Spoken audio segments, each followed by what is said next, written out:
para conocerte más, ¿de qué habla tu música? ¿Quiénes hablan a través de tu música, ya de tu propio proyecto? Estaba escuchando un momento en el pop, como Adele con este disco súper roto, ¿verdad? Luego también ese mismo año estaba Déjenme llorar de Carla Morrison. Ya sé, sí, pero estamos hablando de una temática. Estamos hablando de una temática repetitiva. Sí. Necesitaba como salir a decir como no, güey. O sea, no todas las mujeres estamos buscando un príncipe azul y no todas las mujeres morimos de desamor y no todas somos mosquitas muertas y algunas mujeres también hacen daño.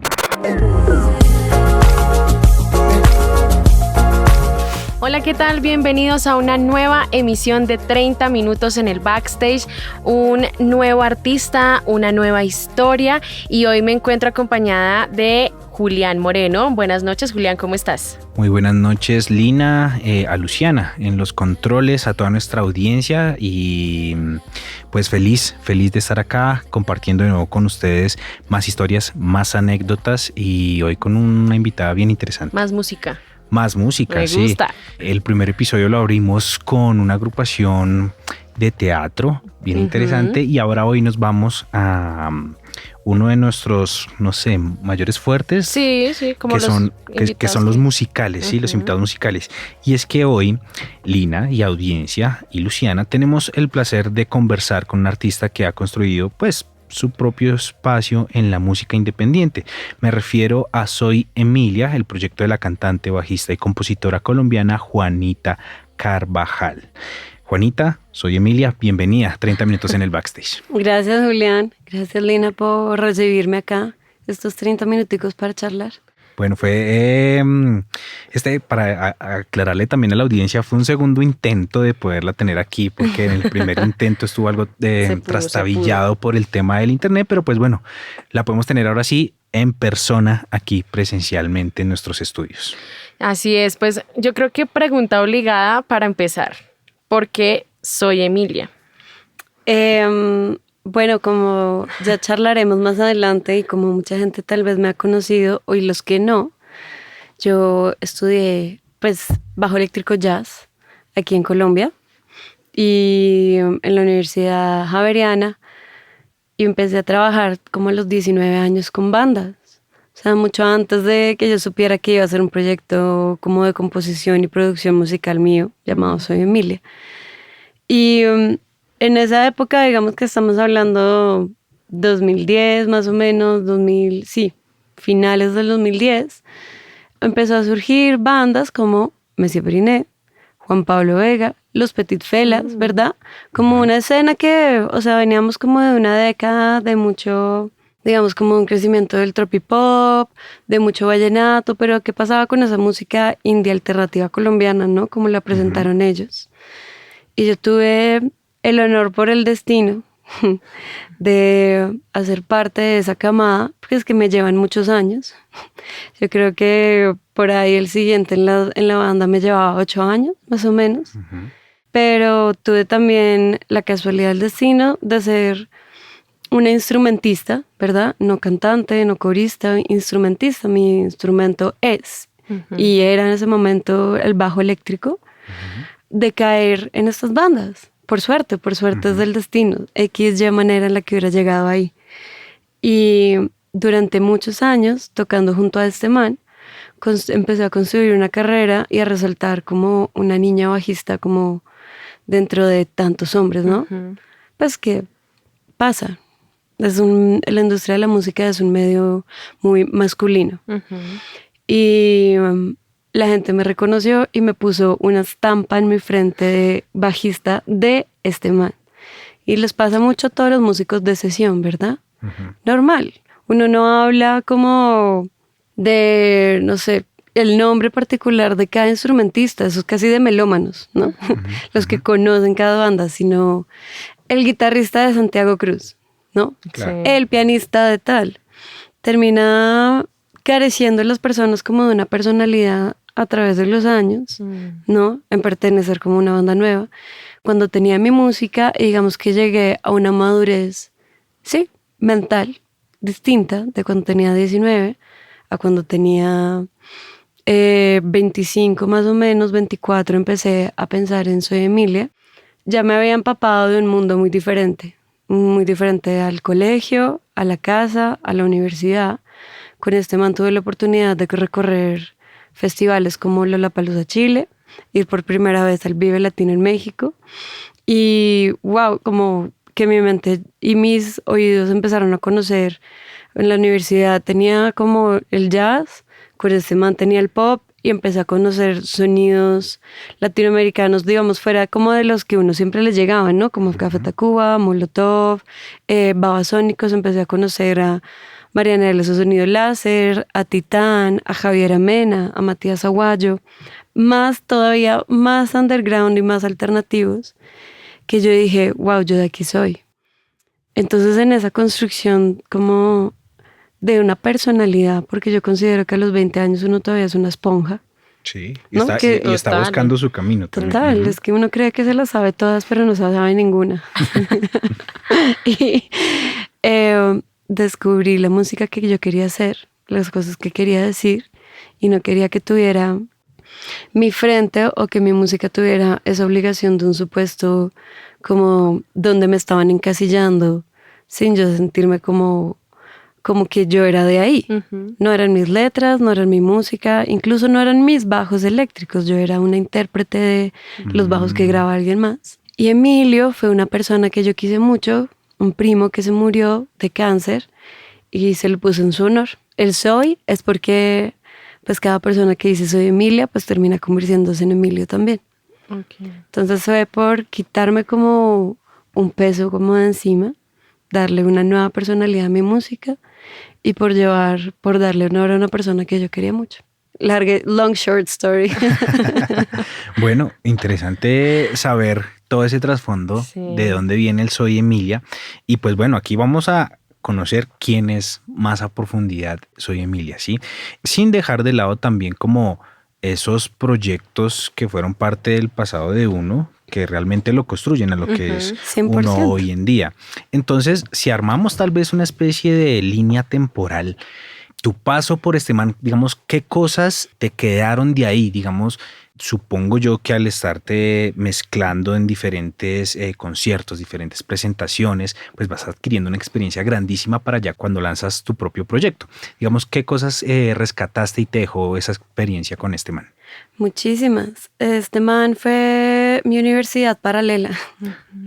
Yo por un lado tenía que presentar ensambles, ¿verdad? Y conciertos de final de semestre en la carrera de jazz. Y con este man igual, ¿no? Ensambles y conciertos en festivales. Él fue mi mentor, 100%, en lo que es una tarima, en lo que es enfrentarse a un público. Me quedó esa admiración por el oído. No por, digamos, como que a mí me encantan y yo admiro mucho los músicos estudiados, ¿verdad? Me encantan bandas como Los Pirañas, que son de Eblis, Pedro Ojeda y Mario Galeano, que son unos músicos de conservatorio estudiados increíbles, ¿no? Pero este man, digamos que no estudió música, es artista plástico de la Universidad de los Andes y todo lo que él desarrollaba y todo lo que desarrolló a través de la música es como su oído, es un músico empírico que muchas veces cuando uno estudia música o cuando uno se vuelve como músico, como en cualquier, yo creo que materia, cuando te vuelves como muy disciplinado y como demasiado como de academia, no aprecias mucho lo que está como por fuera de la academia, ¿no? Entonces, al contrario, yo estudié en la academia y al mismo tiempo llegué a apreciar como las cosas más simples y seguir tu intuición del oído, que es un poco lo que olvidas en la academia, pensando como en hacer música como súper increíble, súper experta. Al contrario, lo admiro mucho en su manera de componer, o sea, esas melodías que tiene en la cabeza y que salen así nomás. Aprendí demasiadas cosas de él, o sea, y de nuevo, como por ser artista plástico, su puesta en escenario y su como visión de la parte visual de este man es increíble. De él aprendí demasiado. Fue llevar, digamos, la universidad y llevar esta otra escuela junto a este man fue un crecimiento increíble todos esos años. Soy Emilia, en ese proceso normalmente bueno, ya lo mencionabas, la música de academia, la música que aprendiste con este man y con otros artistas seguramente, pero en tu infancia, ¿cuál era esa música, esos referentes musicales para ti y que de pronto han venido variando o cómo ha sido ese proceso musical? Bueno, esa es otra discusión que siempre tengo en entrevistas. Lo que pasa es que yo creo que la música vino conmigo de otra vida. Si podemos hablar como de una visión medio budista, porque mi mamá en mi casa, pues nadie era melómano. Yo creo que mis papás tenían los 50 Joselito, el compilado de Comcel de Navidad. Así para que hablemos como de casas bogotanas.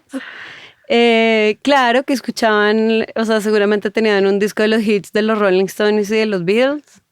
Ah, bueno, y obviamente La Tierra del Olvido de Carlos Vives, que años después descubrí que esto era Richard Blair con Iván Benavides con De Todo Campo, ¿no? Y como que llegué a admirar un montón ese disco. Pero en mi casa la música no importa, o sea, no era un tema importante, no. Que yo recuerde, así como en mi infancia, que me pusieron un disco, no, más recuerdo tener siempre una admiración muy fuerte por mis profesores de música. Creo que eso vino un poco externo a la casa. Todavía tengo recuerdos de canciones de cuando me aprendí en la escuela pues de 3 o 4 años. Y me aprendía las canciones muy fácil. Y veía, por ejemplo, a mi profesora con una guitarra y para mí era increíble. O sea, les juro, no sé, sí, como ese naif que traemos desde chiquitos, como de admirar algo. Pero que en mi caso era una admiración particular de melómanos como para algún género, música, no, eso lo he tenido que venir descubriendo yo como en los años. Y al contrario, hoy en día sí hago el ejercicio como de haber explorado y descubierto mucha música y creo que uno nunca termina de descubrir música todo el tiempo. Creo que esa es una de las cosas hermosas de cuando personas externas a ti empiezan a convivir contigo, como fueron para mí de importante los profesores de música, como lo fueron amigas, como lo fueron relaciones. Yo muchas veces de mis novios, de relaciones que he tenido, hago playlist y le pongo su nombre y después la cambio, simplemente como para alimentar toda esa música. Okay. No sé si respondí tu pregunta, claro. Pero de manera externa a la casa y como pasito a pasito fue que llegando a la música. Creo que mis primeros recuerdos de interacciones musicales definitivamente van hacia coros en el colegio, donde viene mucho el bambuco. Pues yo demostraba como cierto talento como cantando, entonces me poniendo solista, me aprendí un montón de canciones. Luego traigo un gran recuerdo de cuando empecé a tocar guitarra y empecé a explorar Prisioneros, Shakira, ¿verdad? Todo eso. Igual paralelamente me influía como donde yo venía creciendo, ¿no? Que es como mucho el punk como de Blink-182 y también el tropipop aquí en Bogotá. Posterior a eso, pues me enamoré del bajo eléctrico como a mis 12 años, por lo cual sí o sí empezó a llegar el rock, empezando más por ochentero, más como Journey, también como cosas funkeras como September, por ejemplo, fue de los primeros bajos. Y así, básicamente, más por una necesidad del entorno musical fue que empezó llegando la música muy al estilo de que iba la música, como en cada capítulo de la vida, diferentes tipos de géneros. Ok. ¿Y en algún momento, pues, no sé, pensaste en dedicarte a otra cosa o, digamos, valorar otra profesión o la tenías muy clara desde el comienzo que es música y no hay un plan B? Uy, pucha, yo desde los 7 años estaba en el coro, desde los 9, 10, guitarra, es más o menos desde esa época también teoría de la música. Después también incluso pues el bajo, bandas del colegio, bandas. Lo único que yo sabía y lo único que he sabido como desde chiquita era ir al colegio, no podía perder ninguna materia para que después pudiera seguir en las academias. Y desde entonces incluso los fines de semana y pues colegio siempre como conciertos. Las dudas vienen cuando uno es grande, ¿no? Realmente todo el mundo dice como, pucha, pero ¿de qué va a vivir? Y claro, considero que las carreras de música, no tanto a nivel mundial porque ha cambiado, pero digamos todavía en esa época y todavía bastante dentro de Colombia, no tienen una dirección como cómo direccionar correctamente como un estudiante. Podría existir las clases, ¿no? ¿Cómo lo vas a hacer? ¿Qué es lo que te corresponde a ti? ¿O cuáles son todos los lugares que puedes abarcar, ¿no? Y en ese momento, obvio, mi mamá, pero ¿y administración de empresas con música? Díganme si nadie les dijo eso en la vida, ¿no? Sí, claro. Comunicación y administración, todo se resuelve con administración. Pero hoy en día, de hecho, hoy en día yo tengo un diplomado en gestión y gerencia empresarial y he hecho como una especie de administración en industrias culturales trabajando dentro de empresas. Ok. He administrado presupuestos de artistas, hoy en día sé administrar mis propios presupuestos, como hacer proyecciones. Y digamos que sí es muy útil, pero en ese momento pues Sí, era no, muy no. importante hacer solo música. Sí, uno no lo ve así, ¿no? Claro. Pero sí aporta. Sí, todo sirve, ¿no? Todo sirve. Todo sirve, todo sirve. Y es que en un punto me genera la inquietud porque digamos que dices que el bajo eléctrico te empezó a llamar la atención muy temprano, fue lo que estudiaste, era tu papel en la agrupación Este Man, pero luego empezaste a crear tus propias canciones y a cantarlas. Entonces, ¿dónde me perdí? ¿En qué momento nació no sé si ese nuevo talento o esa habilidad ya de escribir letras y también pues interpretarlas vocalmente? Pues yo creo que venía con nosotros, pero digamos como mucho en este mundo, sobre todo en tipos de generaciones como que dan oso los sentimientos, ¿no? Yo vengo de una casa en la que, ojalá mi mamá no oiga esta entrevista, como que muy pocos abrazos se daban, ¿sabes? Y es como no muestras mucha sensibilidad y a raíz de eso, pues, imagínate uno escribir, ¿no? Entonces, y sobre qué empieza escribiendo uno, como sentimientos, cosas muy personales. Entonces, si vienes de un lugar donde nadie demuestra como sentimientos, salir a mostrar sentimientos como, uy, no, quiero salir corriendo. Tengo un gran recuerdo de la primera vez que intenté escribir una canción. Se la mostré como a un profesor de música y tuve un muy mal feedback que me hizo como recogerme y decir como, no quiero volver a escribir ninguna sola canción. Entonces, yo creo que si me hubiera permitido, hubiera tenido como un buen camino, ¿saben? Y como incluso como alguna buena guía, desde hace muchos años hubiera escrito canciones. Pero obviamente es una curiosidad que uno siempre tiene y es algo como inquietante más allá. En Emilia nació también como no por contar una historia y no por describir mi vida, sino como por contar una visión como diferente del mundo, ¿no? Como yo lo estaba viendo en ese momento y como todas las canciones que se escribían en mujeres y en el pop y yo no me sentía tan identificada. Y cantar, pues yo canto desde los 7 años. Entonces digamos como que en realidad canté primero que tocar bajo. Okay. Más bien después fue la unión de lo que se llama el sing and play. Y sí, el 2015 más o menos me estaba graduando en la universidad. Ahora sí vino la pregunta real de qué voy a vivir. La gran pregunta. Ahí es cuando realmente nos cae a todos. O sea, y pues me lancé a escribir las primeras canciones. La verdad duré por ahí 1 año y medio, 2. Pude haber escrito como unas 10 canciones y solo de esas primeras 10 solo saqué 3. Suele pasar, sí. Hablemos entonces, pues ya de tu música, para conocerte más, ¿de qué habla tu música? ¿O quiénes hablan a través de tu música, ya de tu propio proyecto? Cuando pensé justo en Emilia, estaba escuchando un momento en el pop latino, el pop en general, ¿no? Como Adele con este disco como súper roto, ¿verdad?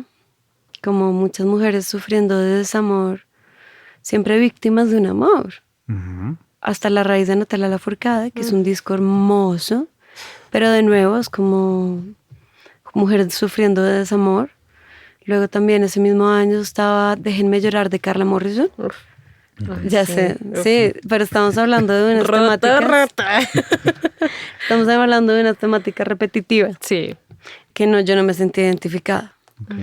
Que digamos como que, de nuevo, venir de una casa como que no se muestran muchos sentimientos. Mi mamá, digamos como que hasta que fuimos muy adultos realmente nos demostró como, y muchos, pues cuando uno ya crece, como demuestran los padres como ese dolor de amor que sufrieron también dentro de sus relaciones, porque todos lo hacemos, pero digamos como que ella siempre fue muy fuerte de no demostrar nada. Y yo crecí con una figura femenina pues muy fuerte en una casa, pues como, no, como de imponencia, como de ante la vida fortaleza, ¿sabes? Como no me derrumbo. Entonces yo nunca sentí como que me derrumbara ante el desamor. De pronto lo veía como con otros ojos y al mismo tiempo como que me rodeaba, por ejemplo, de mi hermana, que es 4 años mayor que yo, y sus amigas que empezaban a ver Tinder, pero cogían Tinder como para reírse de los perfiles, no para buscar el amor de su vida. Entonces necesitaba como salir a decir como no, güey, o sea, no todas las mujeres estamos buscando un príncipe azul y no todas las mujeres morimos de desamor y no todas somos mosquitas muertas y algunas mujeres también hacen daño. Y así nacen las primeras canciones de Emilia, que llama Tóxico, Molesto y Mala Intención, ¿no? Todas son un poquito como de amores, pero desde otros puntos de vista, como puntos de vista tal vez de donde yo los había vivido o los veía un poco más. Después del primer disco, Reconstrucción, intenté también buscar temáticas completamente por fuera de las relaciones interpersonales de amor, ¿no? De pareja. Como lo es esta canción de Extranjera, pues como ya les dije, yo venía ya desde los 19, salía de mi casa a las 5 de la mañana, llegaba a la universidad, tenía todas mis clases, hacía las tareas, después me iba a ensayos o tenía ensambles y llegaba a las 11 de la noche a mi casa y a veces me iba ya de gira 2 meses y mi mamá era como, pues bueno, no, pues bendición, mija, váyase. Y sí, una loca porque yo le decía, pucha, o sea, me mandabas en un grupo de 15 hombres y una niña, o sea. Extranjera habla como de ese momento en el que nunca estás lo suficiente en un lugar como para construir como relaciones fuertes interpersonales. Entonces yo no me sentía en ningún vínculo ni con mi familia, ni con mis amigas, ni con mis amigos. No lograba estar ni con mi novio, si es que tenía novio. No lograba estar el suficiente tiempo con las personas para crear vínculos como personales fuertes, lazos. Está Fugaz, que fue una canción bonita que muchas chicas me dijeron como, me encanta.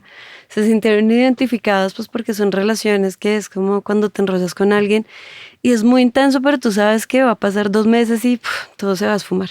Hay que hablarle. Claro. Lina. El tiempo, bendito tiempo. Y es Perdón, me extiendo que se nos acaba el tiempo aquí en radio porque pasa muy rápido cuando se habla bien bueno. Cuando hay una muy buena trayectoria y experiencias. Y pues, Emilia, queremos invitarte a un segundo capítulo porque hay todavía muchas cosas más de qué hablar, de tu proyecto y demás, pero antes de irnos quisiéramos que pudiéramos hablar del evento que viene este viernes. Entonces, cuéntanos un poco más de esto. Me extiendo un poquito menos, claro que sí. Después, digamos, de Reconstrucción y de las letras, lancé Agridulce, que era explorando cómo entrar en mainstream, el segundo disco de Emilia. Y ahorita el 14 de marzo, en la sala del Jorge Eliezer Gaitán, vengo a presentar como mi nueva producción musical, producida por mí 100% ya. En la próxima ocasión hablaremos de esas cosas, que se llama Ecdisis. Ecdisis, ¿por qué Ecdisis? Porque es una transformación, una metamorfosis, como se llamó mi último sencillo, Morfo. Y el 14 de marzo, además de este concierto de lanzamiento, estará saliendo también en plataformas digitales. Y tiene 2 canciones nuevas, una que es un tributo al bajo eléctrico, que se llama Bajas Frecuencias. La vi como un poema, como a la relación de los cuerpos, a la unión. Además porque ha sido mi compañero fiel por más de la mitad de mi vida. Yo soy tu amigo fiel en Toy Story. 14 de marzo en la sala de Gaitán, ahí los espero. Bueno, esa es la invitación, Lina y oyentes. Así es, pues también recordémosle redes sociales, plataformas para que siempre estén conectados y pues por supuesto para que adquieran o tengan la información para adquirir las entradas. Claro que sí, las entradas las encuentran en Tu Boleta, Ellas Cantan, Sala Gaitán, Soy Emilia. Y me pueden seguir en plataformas digitales para escuchar la música como Soy Emilia y redes sociales como Soy Emilia Música. Instagram, TikTok, X, sí, no sé cuál, Snapchat no tengo. Bueno, nosotros también nos encuentran como @30min en el backstage. Le agradecemos a Luciana Avendaño en la producción. Los estuvo acompañando Julián Moreno y quien les habla, Lina María Cabrejo. Nos escuchamos en el segundo episodio con Soy Emilia.